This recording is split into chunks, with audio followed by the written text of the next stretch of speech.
J'ai soif de ta présence, divin chef de ma foi. Dans ma faiblesse immense, que ferais-je sans toi? Chaque jour, à chaque heure, j'ai... Et d'avoir partagé ce moment ensemble. Ah, j'aime bien vous regarder et bénir. Oui, oui, beau, oui, beau aux yeux de Dieu. Voilà, c'est ce qui compte, beau en Jésus-Christ. Le récit que je voudrais partager avec vous, son contexte, c'est l'apôtre Paul qui est dans son 3e voyage, son dernier voyage missionnaire. Et Paul se hâte d'être rapidement à Jérusalem pour le jour de la Pentecôte. Pour cela, il avait l'intention de passer par Milet, mais voilà, il va l'esquisser, bien que, après le récit que nous allons lire, il souhaite rencontrer les frères anciens de l'Assemblée d'Éphèse et il les convoquera à Milet. Alors, le récit se situe la veille du départ de l'apôtre Paul de l'église à Troas que nous allons lire le récit. Ce récit se passe aussi le premier jour de la semaine. À l'époque, ce n'était pas jour férié, bien que ce soit dimanche. On travaillait. C'est donc à l'église de Troas, le dimanche, en soirée, puisqu'on travaille ce jour-là, que nous assistons et que nous lisons le récit qui se situe lors d'un culte.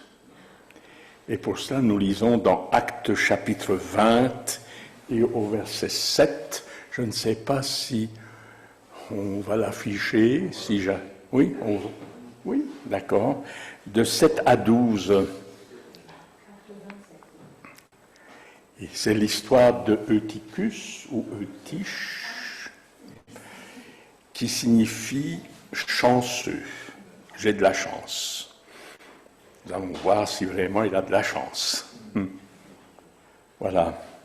Je vais dire là, le premier jour de la semaine, nous étions, donc l'assemblée, plus 7 disciples qui accompagnaient l'apôtre Paul, qui sont nommés dans les versets précédents. Nous étions réunis pour rompre le pain. Paul, qui devait partir le lendemain, donc c'est-à-dire un lundi matin, s'entretenait avec les disciples et il prolongea son discours jusqu'à minuit. Ça, c'est l'histoire de Paul, ce n'est pas la mienne, je vous rassure. On poursuit la lecture. Il y avait beaucoup de lampes dans la chambre haute où nous étions assemblés. Or, un jeune homme nommé Eutychus, qui était assis sur la fenêtre, s'endormit profondément pendant le long discours de Paul. Entraîné par le sommeil, il tomba du 3e étage en bas et il fut relevé mort. Mais Paul, étant descendu, se pencha sur lui et le prit dans ses bras en disant « Ne vous troublez pas, car son âme est en lui. » Quand il fut remonté, il rompit le pain et mangea, et il parla longtemps encore jusqu'au jour, après quoi il partit. Le jeune homme fut ramené vivant, et ce fut le sujet d'une grande consolation.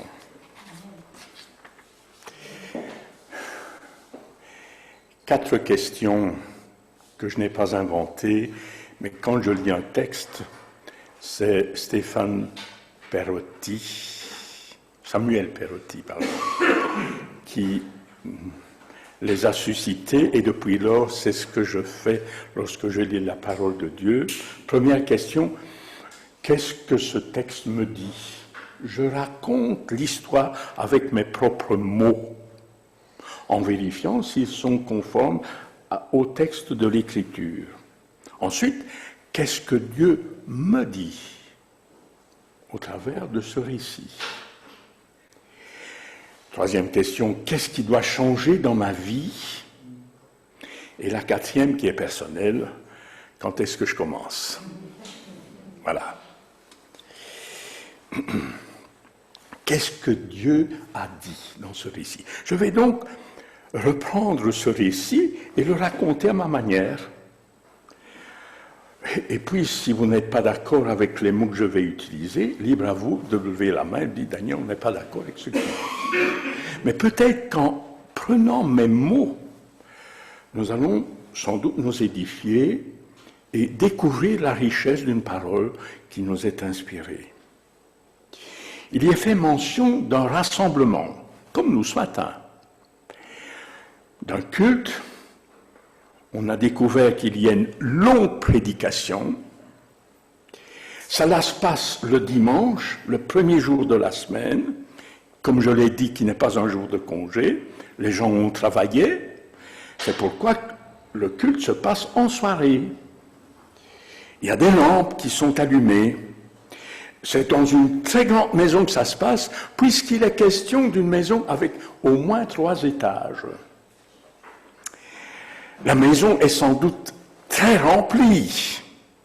Il y a sans doute plus de place assise au rez-de-chaussée, peut-être au premier, voire au deuxième, de sorte qu'un jeune est amené à s'asseoir au 3e étage et encore sur la fenêtre. Le prédicateur, c'est Paul. Il a prêché longtemps, jusque minuit. La prédication est interrompue par un accident, à minuit. Il y a un jeune qui est assis sur le bord de la fenêtre, au 3e étage, qui s'endort, qui tombe, et le voilà retrouvé mort.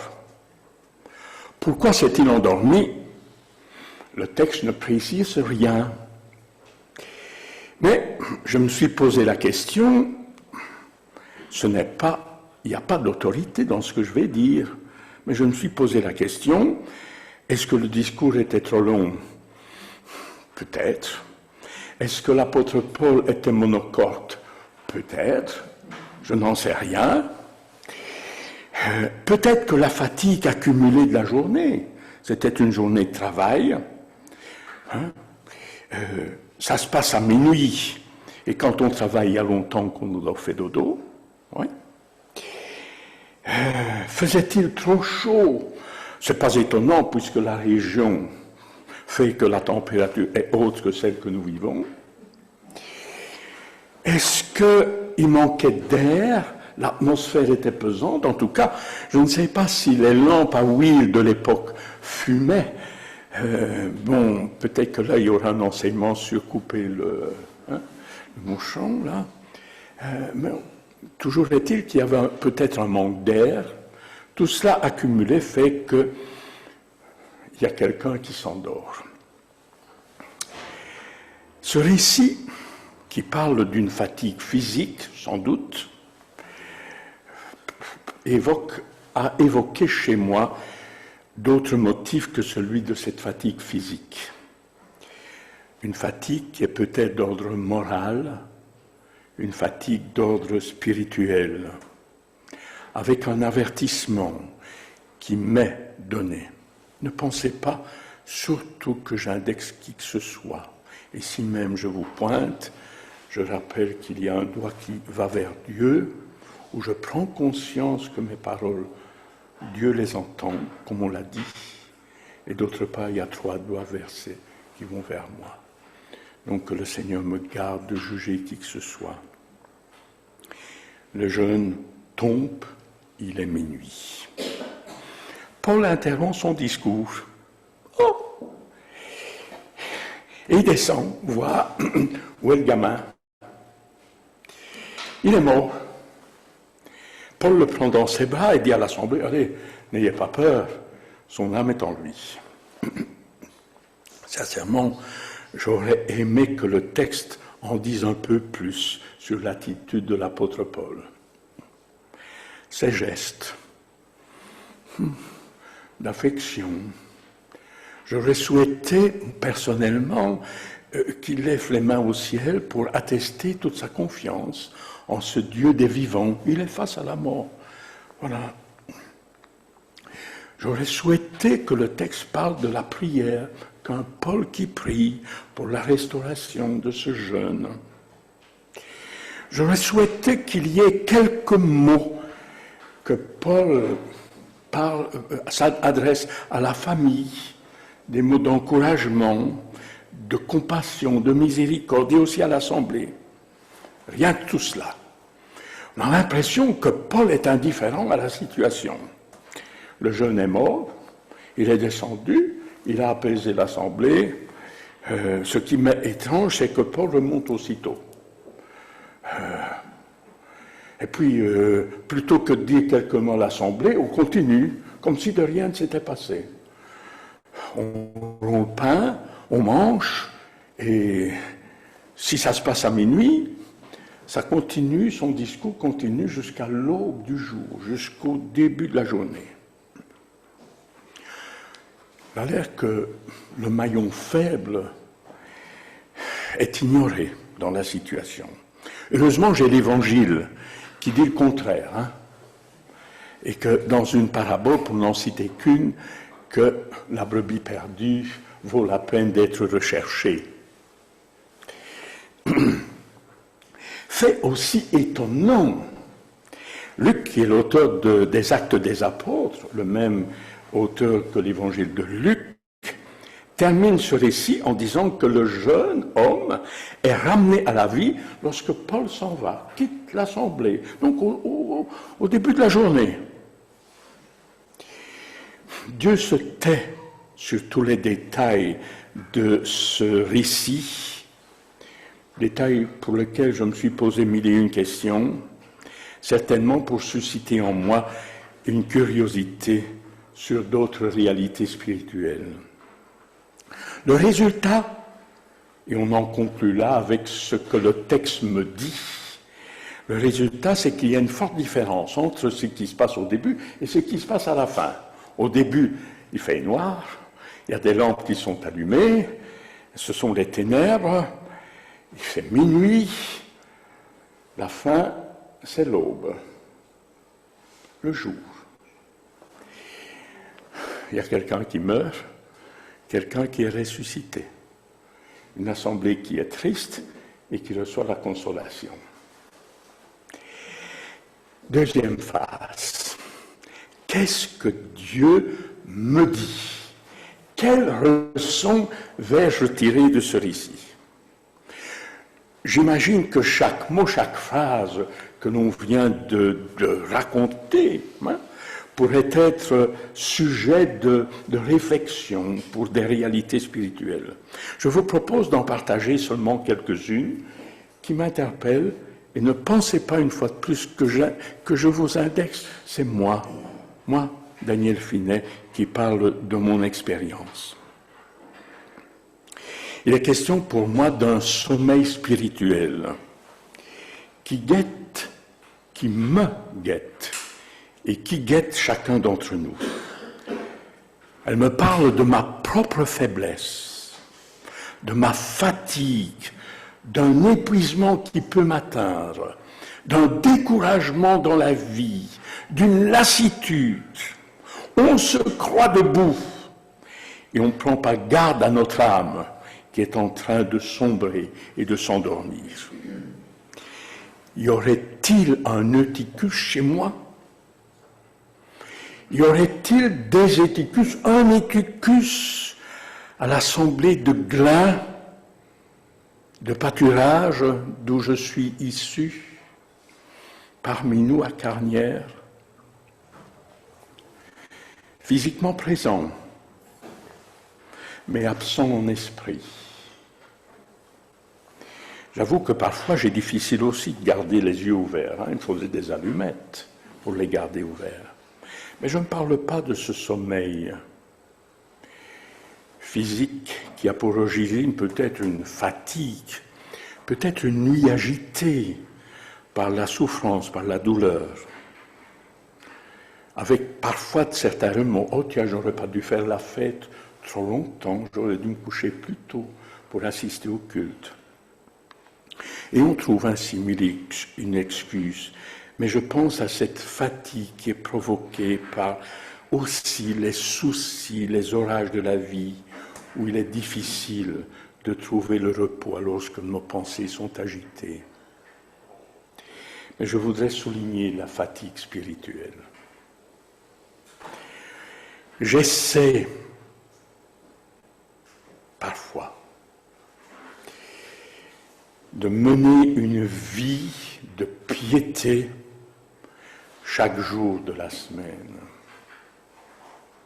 J'essaie que l'apparence que je donne le dimanche matin lorsque je rencontre les frères et sœurs soit égale à chaque instant de la semaine. Et voilà, il y a toujours quelque chose qui m'empêche. Comme si le train-train de la vie prenait le dessus sur mes bonnes résolutions.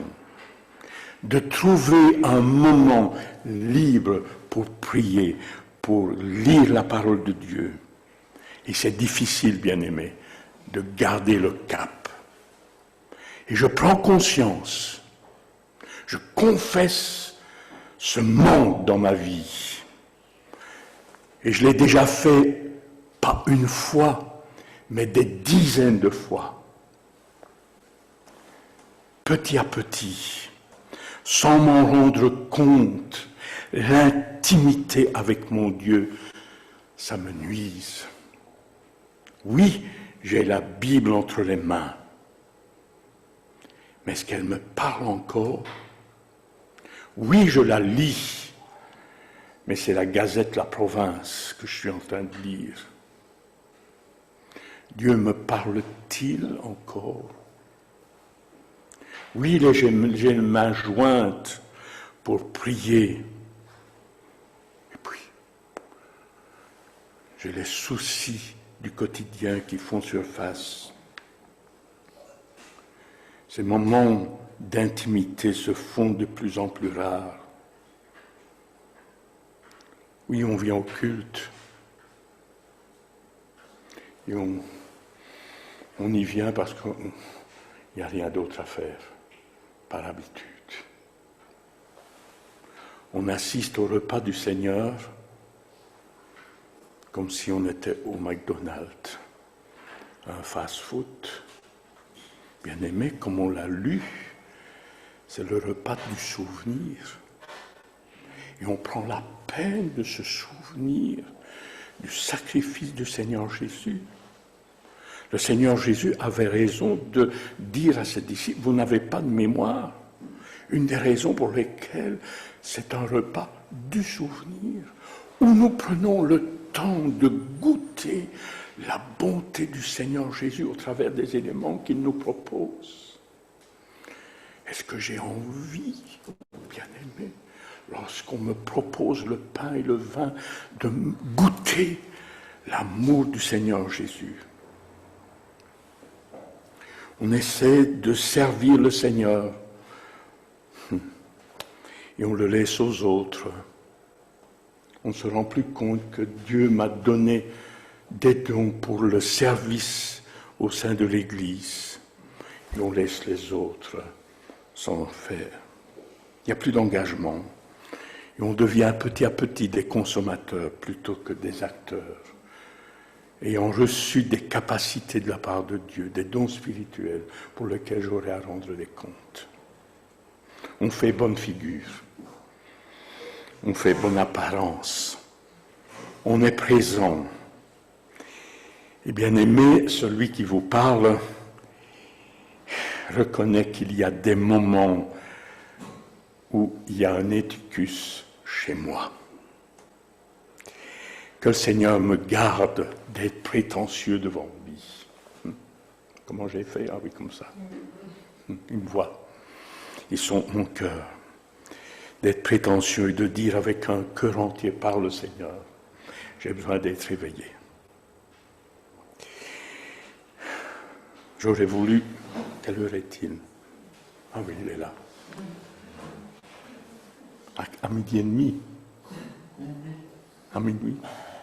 Non, 11h30 que vous finissez. Hein? Oui. J'ai noté ici, j'ai fait un copier-coller d'une lettre qui est adressée justement à Éphèse, et où le Seigneur glorifié parle au travers de l'apôtre Jean, dans le livre de l'Apocalypse, et il s'adresse à Éphèse. Et le Seigneur énonce ce qu'il connaît de l'Église. « Oh, je connais tes œuvres, je connais ton travail, je connais ta persévérance, je connais.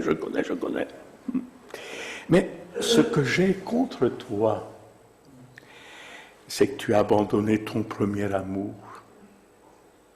C'est cela qui te rend somnolent.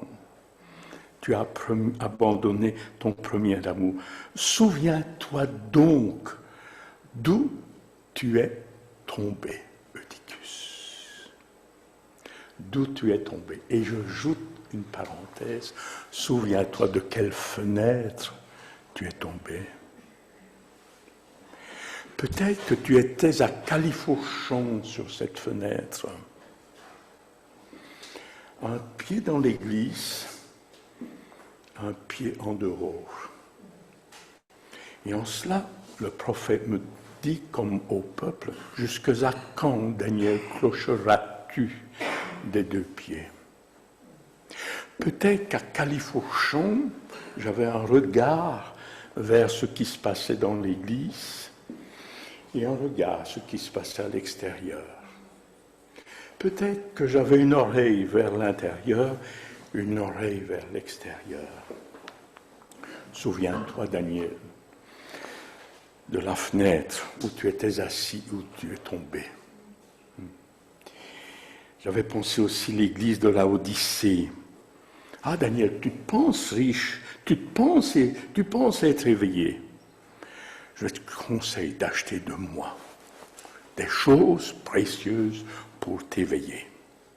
Et le Seigneur, dans sa grâce, frappe à la porte et dit, Daniel, réveille-toi. Je me tiens à la porte, je veux souper avec toi et passer du bon temps avec toi.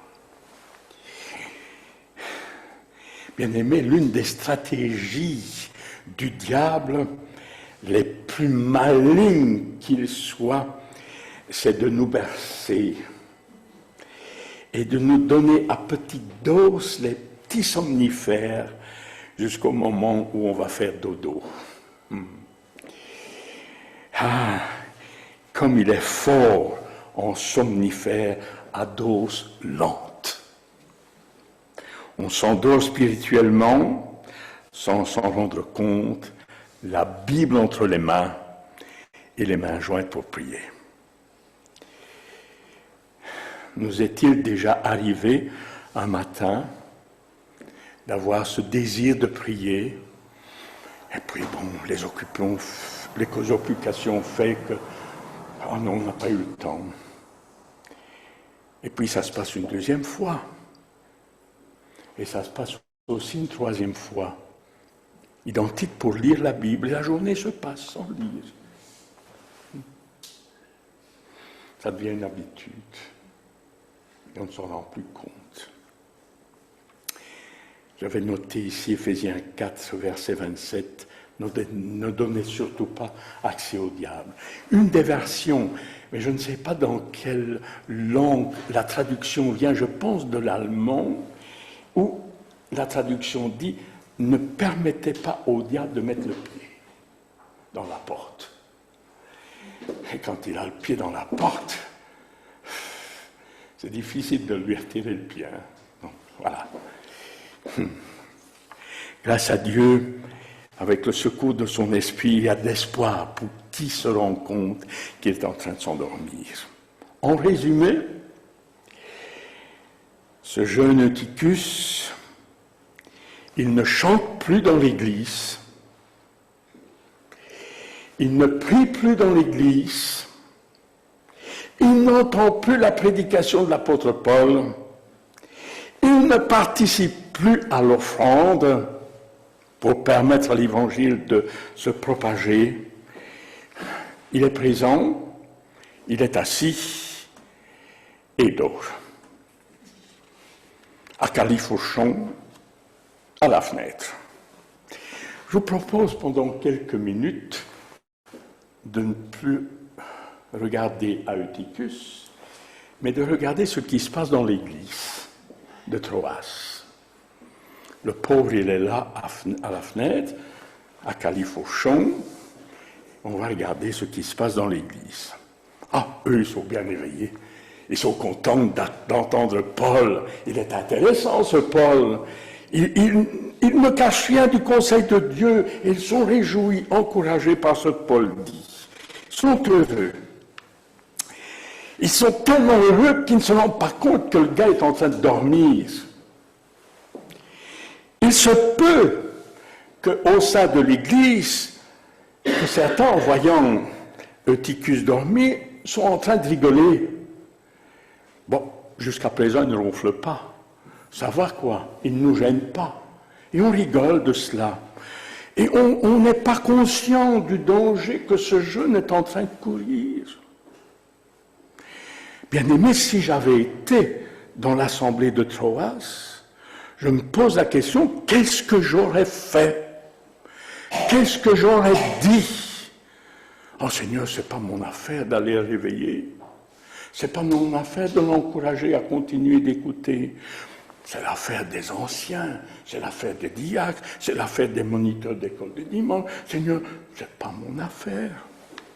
Et en cela, on peut aussi être interpellé par ce que Caïn a dit. Suis-je le gardien de mon frère? Ben oui, tu dois veiller sur ton frère. Parce que Christ l'aime. Et que moi, j'ai besoin dans l'Église, que vous le vouliez ou non, j'ai besoin dans l'Église de mon Eutychus. Dieu l'a donné. Même s'il dort, Dieu l'a donné à l'Église.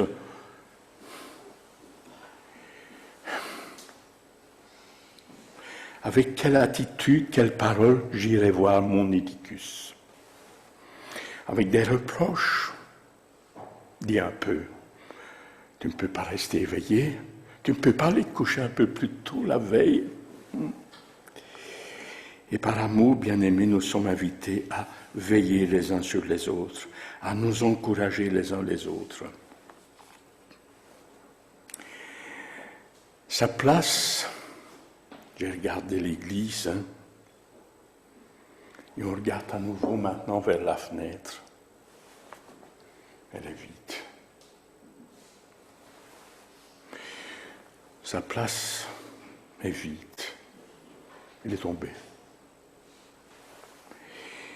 Eutychus n'est plus là. Trop tard pour éviter le drame. Il est tombé du 3e étage. Avant de tomber, il était là, présent dans l'église, bien qu'endormi. Maintenant, il est dehors, tombé et mort dans la rue.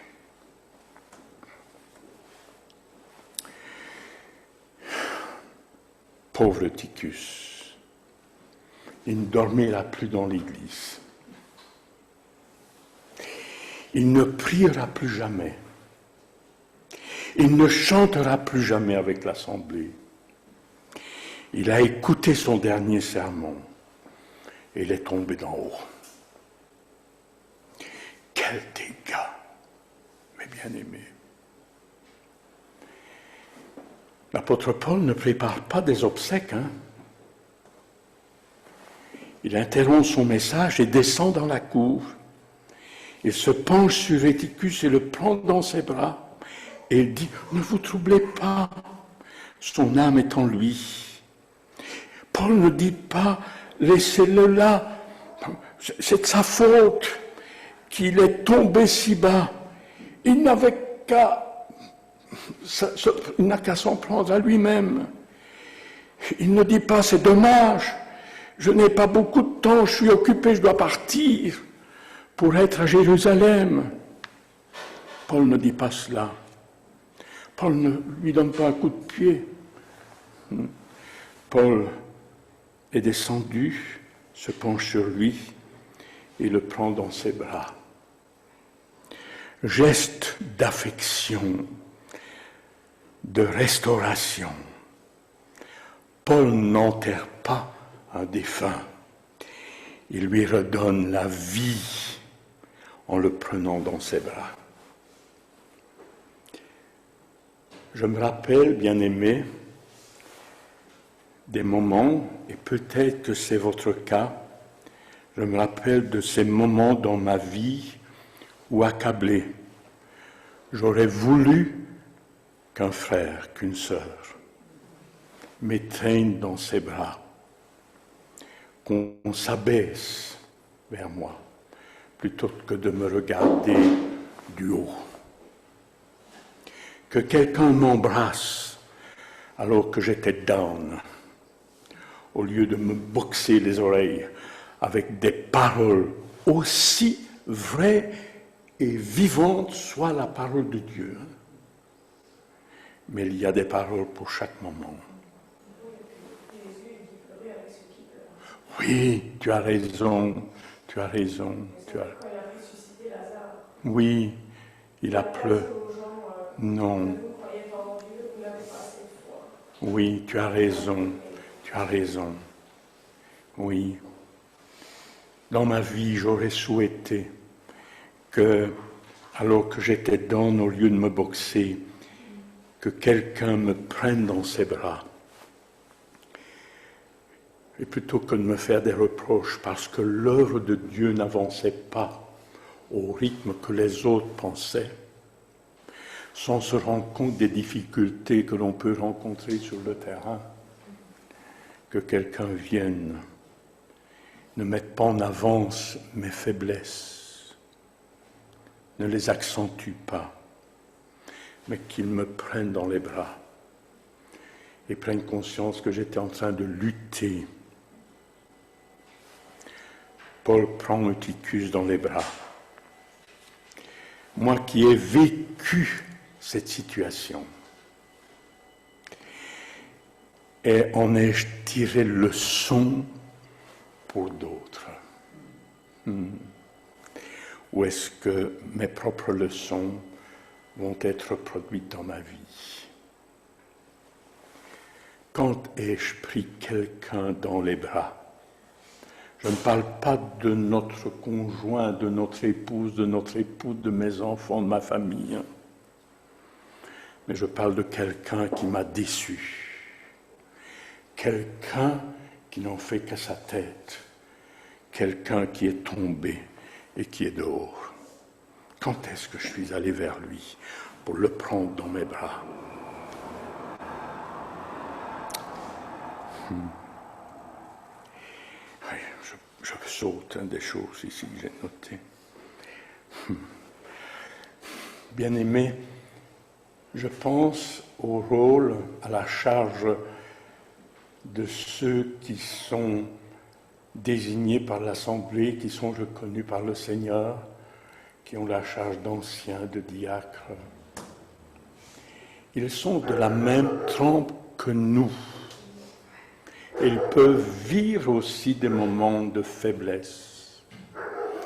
Alors, plutôt que de les pointer du doigt, sachons aller vers eux, les prendre dans les bras et prendre un temps de prière avec eux, plutôt que de les critiquer. Toujours est-il que quelle joie quand on a ramené ce frère Eutychus à la vie. Quelle joie quand on ramène un frère de son chemin, de sa voie d'égarement. On a couvert une multitude de péchés. Et on ne le pointe pas du doigt. Conclusion. Ah, si je suis un Eutychus, si je suis fatigué, si je suis épuisé, si ma vie spirituelle est devenue une lutte quotidienne, si mon enthousiasme est fané, si je suis présent physiquement alors que spirituellement je dors, Ne restez pas assis sur le bord de la fenêtre à colifourchon. Jésus lui-même nous invite ce matin à nous réveiller. Ne plaçons jamais la moindre confiance en nous-mêmes dans la chair. Exemple de Pierre que j'avais noté. Vous savez, un Pierre dirait, « Oh Seigneur, si cette chose doit arriver, jamais. » Ouais. Quelques versets plus loin, il reniait son maître. Si par grâce nous sommes toujours réveillés, regardons, bien-aimés, à nous-mêmes et appuyons-nous sur les promesses du Seigneur Jésus. Attendons-nous à lui. Et ce matin, en venant ici-bas, il y a parfois des vieux chants qui me reviennent. Je vous en cite un de mémoire. Qui me relève dans mes chutes? C'est Jésus-Christ. Qui pour moi, je ne sais plus la deuxième phrase, qui pour moi... Ah oui, c'est ça, oui, c'est Jésus-Christ. Toujours l'essentiel, c'est lui. Tiens dans ta main, c'est ce que je chantais ce matin. Tiens dans ta main, Seigneur, ta main puissante et forte, ton faible enfant qui s'endort. Réveille-le, Seigneur. J'ai besoin que tu viennes me secouer. Alors que le Seigneur bénisse. C'est quelques réflexions sur l'image de Titus. Et j'avais proposé le chant. Ah oui, le voilà, qui me relève dans mes chutes, c'est Jésus-Christ. Qui me protège dans mes luttes, c'est Jésus-Christ. Jésus-Christ a parlé, je veux croire que je puis vaincre pour sa gloire, car mon bouclier, ma victoire, c'est Jésus-Christ. Et j'ai proposé, excuse-moi, pardon Seigneur, pardon. Et j'ai été interpellé par le refrain de ce chant qui dit ceci, « Oh, relève-nous, Seigneur, relève ton Église, relève-moi, Seigneur. » C'est moi qui parle au Seigneur.